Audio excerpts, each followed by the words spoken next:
A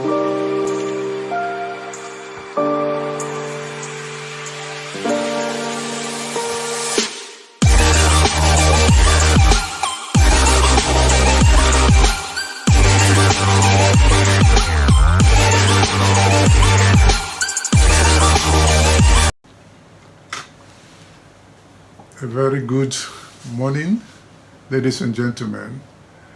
You're all welcome. I am so delighted to be talking to you all, today, because Africa is in my mind. As you all know, Africa is a huge continent. Africa also is home to about 1.4 million people in the world.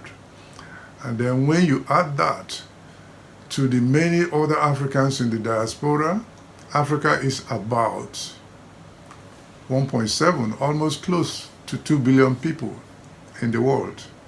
So Africa is a continent to be reckoned with in the world.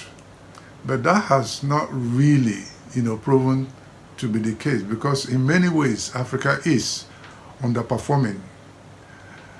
And we all need to do whatever we have to do to make sure that we reawaken Africa to the fact that it has to be a major, competitor in the world. So what are the realities of Africa, today? In terms of development, Africa is seriously underperforming when compared to other parts of the world, to other continents of the world. And when also it is compared to all the targets we've placed, for ourselves. So we are seriously underperforming. Today, no country in Africa is classified as a developed country.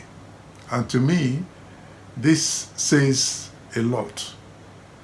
It means that we just have to do a lot more in order to make sure that several countries in Africa become developed. In fact, to me, Africa anyway should be just one country.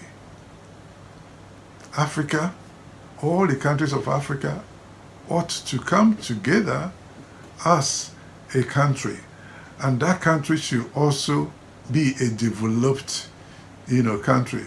And this is the reason why, to me, I am impressed if one African country is really doing well. It's fine.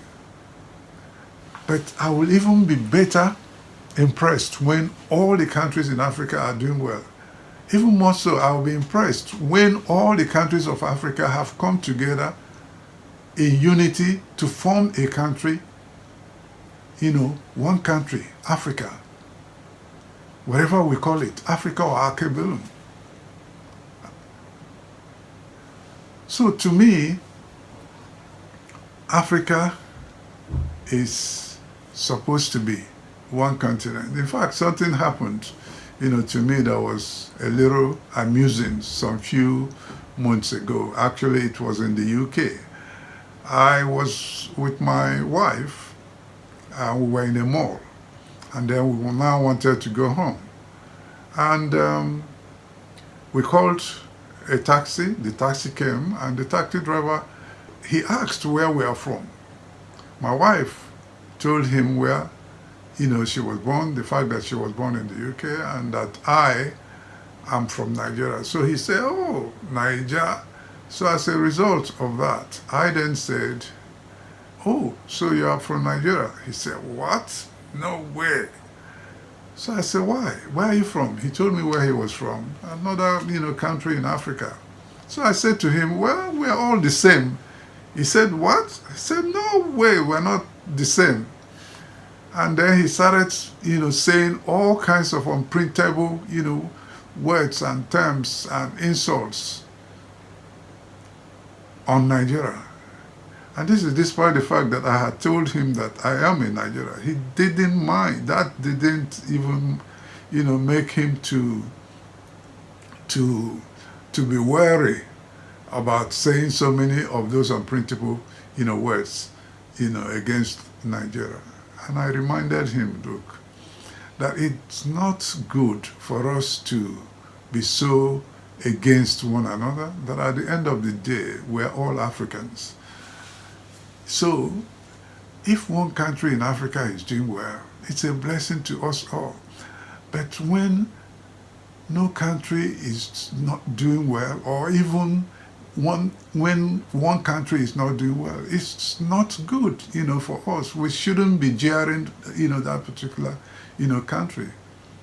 But in any case, I told him, look, I am a Pan-Africanist. Therefore, the fortune of any African country, if it is well, is good. But if it is not, well, it also pains me.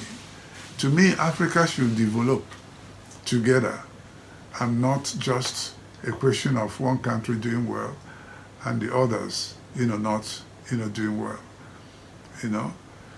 So eventually I left him, when he eventually dropped us where we were, going. But that goes to show a lot of us don't have that spirit of Africanness, of oneness, the kind of spirit I believe we need in order to be able to make progress. So as I said, Africa needs to really start improving and start climbing the ladder of development. Most of the world's economically developed countries are outside of Africa. In fact, most of the world's economically still developing countries or underdeveloped countries are all in Africa, And to me, this speaks volume. It shows that we still need to do more. So, as I said, what are the realities? The realities also are that almost all countries in Africa are suffering from poverty, from diseases, from lack of infrastructure. Even when some infrastructures were put in place some years ago, right now most of them are dilapidated. Suffering from poor health care compared to other parts of the world. Yet, it has not always been the case. Africa has not always, been the poorest members of the world, the most underdeveloped parts, of the world.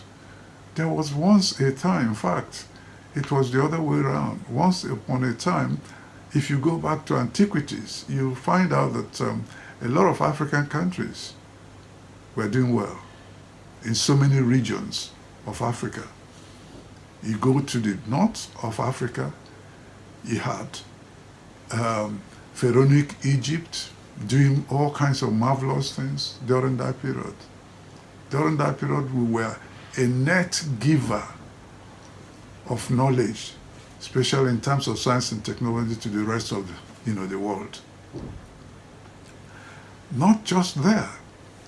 Carthage, also a lot, were happening in those days. You go to the Nile Valley, around Sudan and East Africa, a lot was also, happening. You come to West Africa, the same thing. We had the, Benin Kingdom, the Oyo Kingdom, the Inri, kingdom and civilization in the eastern part of Nigeria, the Igbo civilization. A lot of what have been unearthed, there are still a marvel, to the whole world, even up to, today. You go down, to the south, we had great Zimbabwe.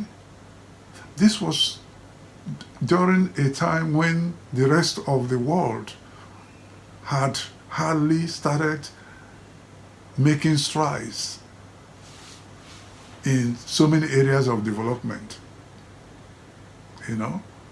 So why should it now be the case that a lot of African countries are underperforming? Of course, we all know that there is a lot of reasons, to that. Part, of that reason is the fact that during the 18th and 19th centuries, industrial revolution occurred in Europe, largely spearheaded by the likes of Britain, Belgium, and Germany, and France.